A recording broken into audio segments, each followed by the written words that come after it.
My name's Austin Stevens. I'm a motorcycle mechanic at Renegade Sports. I've worked here for 4 years now. I grew up riding and working on my own motorcycles. Today I'm going to show you how to change the oil on my 2008 YZ450F. You know what I'm talking about. Just let me know. Yeah, you wanna go. Now that we have the motorcycle warmed up and the oil is ready to come out, I've put it up on a lift. The first thing we need to do is take the skid plate off. That's this big aluminum piece right here.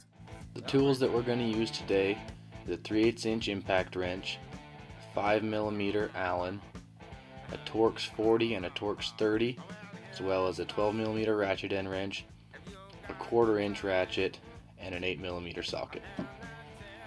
I'm using the impact wrench to pull the bolts on the skid plate, but I wouldn't advise using it to either pull your drain bolt or your oil filter cap bolts on this machine, or any machine for that matter, because it has the power to strip out the threads or even break the bolt off, and then you've got yourself into a hole with a lot more problems than you need on a job this simple.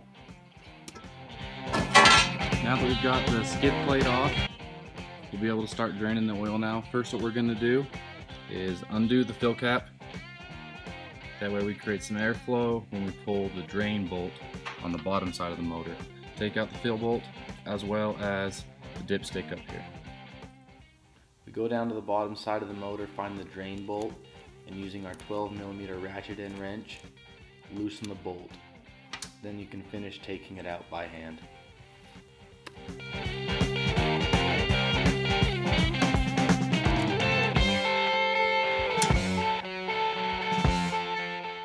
Now that all the oil is drained out, you can replace your drain bolt. Make sure you add a new crush washer on there, and don't tighten it too tight. Snug is good enough. Now that we've drained the oil, it's time to fill it back up. I like to use a 1040 synthetic for most of my riding. We fill it through this hole, and it takes just under a quart. Usually I'd use a funnel to fill the motor, but I didn't this time.